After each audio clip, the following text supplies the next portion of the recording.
بسم اللہ الرحمن الرحیم۔ آج کے سبق میں ہم شرح عقائد پڑھیں گے۔ پچھلے سبق میں آپ نے پڑھ لیا تھا کہ گناہ کبیرہ کرنے سے آدمی ایمان سے نکلتا ہے یا نہیں، تو اس بارے میں 3 مذاہب ہیں۔ اہل سنت والجماعت کہتے ہیں کہ گناہ کبیرہ کرنے سے کوئی ایمان سے نہیں نکلتا، جبکہ معتزلہ کے ہاں ایمان سے نکل جاتا ہے، کفر میں داخل نہیں ہوتا، اور خوارج کے ہاں ایمان سے نکل کر کفر میں داخل ہو جاتا ہے۔ تو آسانی کے لیے میں نے آپ کو بتایا تھا کہ خوارج میں خا ہے اور داخل میں بھی خا ہے، تو خا کو خا کے ساتھ ملا لے تو خوارج کے ہاں کفر میں داخل ہو جاتا ہے اور معتزلہ کے ہاں داخل نہیں ہوتا۔ پھر آپ نے اہل سنت والجماعت کے جو دلائل ہیں اس میں سے آپ نے پہلی دلیل آپ نے پڑھی۔ آج ہم دوسری اور تیسری دلیل پڑھیں گے۔ اہل سنت والجماعت کی پہلی دلیل آپ نے یہ پڑھی کہ ایمان کی حقیقت تصدیق قلبی ہے، تو جس نے گناہ کبیرہ کیا تو اس کا یہ مطلب تو نہیں ہے کہ اس نے دل سے انکار کر لیا، تو اس کے دل میں ابھی بھی تو تصدیق باقی ہے، تو لہٰذا مومن ہے۔ اور پھر بیچ میں آپ نے کچھ گناہوں کے بارے میں پڑھا جن گناہوں کو شریعت نے تکذیب اور انکار کی علامت قرار دی ہے۔ کوئی شخص صرف گناہ کرے، گناہ کبیرہ پر اقدام کرے، تو صرف اقدام کرنے سے وہ کافر نہیں ہوتا۔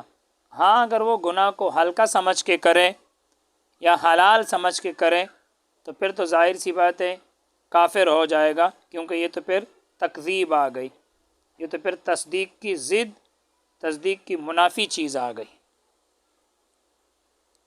آج کے سبق میں ہم دوسری دلیل پڑھیں گے۔ دوسری دلیل وہ آیات اور احادیث ہے جن میں عاصی پر، گناہگار پر مومن کا اطلاق کیا گیا ہے، گناہگار پر بھی مومن کا اطلاق کیا گیا ہے۔ تو اگر معصیت کی وجہ سے کوئی شخص دائرہ ایمان سے نکل جاتا تو پھر تو یہ اطلاق درست نہیں ہے۔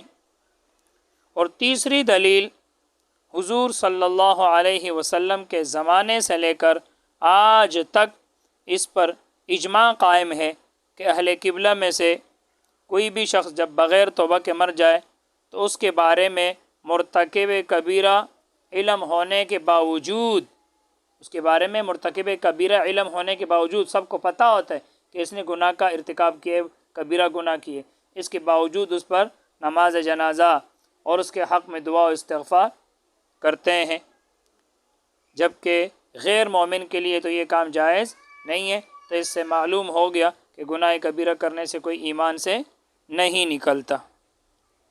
اب ہم تفصیل پڑھتے ہیں۔ الثانی، یہاں سے وہ اہل سنت والجماعت کی دوسری دلیل آ رہے ہیں کہ گناہ کبیرہ کرنے والا ایمان سے نہیں نکلتا۔ الثانی، دوسری دلیل، الآیات والاحادیث، وہ آیات اور وہ احادیث ہے، الناطقۃ، جو ناطق ہے، باطلاق المؤمن، مومن کے اطلاق کے ساتھ، علی العاصی، گناہگار پر، یعنی یہ آیات اور احادیث مومن کا اطلاق کرتی ہے علی العاصی، کس پر؟ گناہگار پر۔ ایک شخص گناہگار ہے لیکن پھر بھی ان آیات اور احادیث سے ثابت ہوتا ہے کہ یہ مومن ہے، تو کہتے ہیں وہ آیات اور احادیث الناطقۃ، جو ناطق ہے، جو گویا ہے، باطلاق المؤمن، مومن کے اطلاق کے ساتھ، علی العاصی، گناہگار پر، کقولہ تعالی، جیسے اللہ تعالیٰ کا یہ قول ہے۔ اب دیکھنا، یا ایھا الذین آمنوا، اے ایمان والو، کتب علیکم القصاص فی القتل، فرض کیا گیا ہے تم پر قصاص فی القتل، مقتولوں کے بارے میں۔ اب دیکھو، قاتل جو کسی شخص کو ناحق قتل کر دے یہ گناہ کبیرہ ہے، لیکن پھر بھی اللہ تعالیٰ کیا فرما رہے؟ اے ایمان والو، تم پر قصاص فرض کیا گیا ہے۔ تو دیکھو، قاتل نے جو اس کو قتل کر لیا تو یہ تو گناہ کبیرہ ہے، لیکن اس کے باوجود بھی اللہ تعالیٰ اس کو کیا کہہ رہے؟ اے ایمان والو۔ تو پتہ چلا گناہ کبیرہ کرنے سے کوئی ایمان سے نہیں نکلتا۔ یہ ایک آیت. دوسری آیت وقولہ تعالی، اور اللہ تعالیٰ کا یہ قول یا ایھا الذین آمنوا، اے ایمان والو، توبو توبہ کرو اللہ اللہ تعالیٰ کی طرف، توبۃ نصوحا خالص توبہ، خالص توبہ کرو. اب آپ کو پتہ ہے توبہ جو ہوتا ہے وہ گناہوں سے کیا جاتا ہے. گناہوں سے کوئی گناہ کرے تو اس سے توبہ ہوتا ہے. اب جو گناہ کرے، چھوٹے گناہ تو ویسے بھی معاف ہو جاتے ہیں، بڑے گناہ توبہ کے بعد معاف ہوتے ہیں. تو اللہ تعالیٰ فرما رہے ہیں توبہ کرو. اب توبہ تو گناہوں سے ہوتا ہے. اب معلوم ہو انہوں نے گناہ کیے تو اس کے باوجود بھی دیکھو اللہ تعالیٰ اس کو کیا کرے، اے ایمان والو. تو معلوم ہوا گناہ سے کوئی ایمان سے نہیں نکلتا. یہ قرآن مجید کی 2 آیتیں. تیسری آیت وقولہ تعالی، اور اللہ تعالیٰ کا یہ قول وَإِن طَائِفَتَانِ مِنَ الْمُؤْمِنِينَ اقْتَتَلُوا، اور مومنین کے 2 گروہ اقتتلوا، جب وہ آپس میں کیا کرے، قتال کرے. اب دیکھو قتال کرنا تو گناہ کبیرہ ہے، لیکن اس کے باوجود بھی اللہ تعالیٰ اس کو مومن کہہ رہے.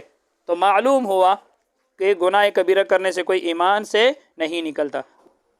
الآیت دونوں طرح پڑھ سکتے ہیں. اگر الآیت پڑھیں تو پھر اس کو مفعول بنائیں، اقرأ الآیت، یعنی آیت کو پڑھیے. اور اگر الآیت تو پھر یہ مبتدا ہوگا اور خبر محذوف ہوگا، معروفتن کی آیت کیا ہے، معروف ہے. تو دونوں طرح پڑھ سکتے ہیں. وہی کثیرتن کہتے ہیں اس طرح آیت کثیر ہے، زیادہ ہے. 2 دلیلیں ہو گئی. تیسری دلیل اہل سنت والجماعت کی تیسری دلیل کہ کوئی گناہ کبیرہ کرنے سے ایمان سے نہیں نکلتا. الثالث، اہل سنت والجماعت کی تیسری دلیل اجماع الامت، امت کا اجماع ہے، من عصر نبی علیہ السلام، آپ وسلم کے زمانے سے لے کر الی یومنا ھذا، ہمارے اس دن تک، یعنی آج تک. کس پر اجماع ہے؟ بالصلاۃ، نماز جنازہ پڑھنے کے ساتھ، پر علی من، اس شخص پر، مات جو مر جائے، من اہل القبلۃ، اہل قبلہ میں سے.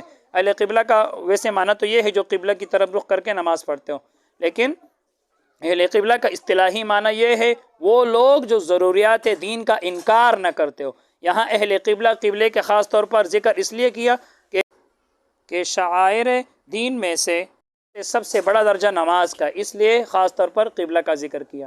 تو امت کا اجماع ہے آپ وسلم کے زمانے سے لے کر آج تک بالصلاۃ، نماز جنازہ پڑھنے کے ساتھ، علامن، اس شخص پر، علامن، اس شخص پر، ماتا جو مر جائے، من اہل القبلۃ، اہل قبلہ میں سے، من غیر توبۃ، بغیر کسی توبہ کے، والدعاء والاستغفار لہم، والدعاء والاستغفار، ان دونوں کا عطف بالصلاۃ پر ہے، اور اس کے نیچے زیر آ رہا ہے کیونکہ شروع میں با حرف جر داخل ہے، تو یہاں بھی زیر آئے گا، والدعاء والاستغفار. تو اب ترجمہ کیسے ہو گیا کہ امت کا اجماع ہے آپ وسلم کے زمانے سے لے کر آج تک بالصلاۃ، نماز جنازہ پڑھنے پر، والدعاء، اور دعا کرنے پر، والاستغفار لہم، اور ان کے لیے بخشش طلب کرنے پر. جو بھی شخص مر جائے اہل قبلہ میں سے بغیر توبہ کے، تو اس لیے ان دونوں کے نیچے زہر آئے گا. مع العلم بارتکابہم الکبائر، یہاں میم کے اوپر پیش پڑے بارتکابہم الکبائر، اور اس کو بے ارتکابی نہیں پڑھیں گے کیونکہ یہ حمزہ وصلیہ ہے، یہ گر جائے گا. تو بارتکابہم الکبائر، آخر سے ترجمہ دیکھیں، ان کے ارتکاب کبائر جاننے کے باوجود، مع کا ترجمہ ساتھ، باوجود، ہم ضمیر ان کے ارتکاب کبائر، ان کے ارتکاب کبائر جاننے کے باوجود، یعنی سب کو یہ پتہ ہوتا ہے کہ انہوں نے کبیرہ گناہ کیے ہیں، پھر بھی امت اس پر جنازہ پڑھتے ہیں اور اس کے لیے دعا کرتے ہیں اور اس کے لیے بخشش طلب کرتے ہیں. بعد الاتفاق، اتفاق کرنے کے بعد پوری امت کا اتفاق ہے، علی ان ذالک، اس بات پر، کس بات پر کہ یہ جو کام ہے جنازہ اور دعا بخشش طلب کرنا، لا یجوز لغیر المؤمن، یہ غیر مومن کے لیے جائز نہیں ہے. تو معلوم ہو گیا کہ کبیرہ گناہ سے کوئی کافر نہیں ہوتا، مومن ہی رہتا ہے. یہ 3 دلائل ختم ہو گئے اہل سنت والجماعت کے. پھر آگے واحتجت المعتزلۃ بوجہین، اس عبارت سے معتزلہ کے 2 دلائل شروع ہو رہے ہیں.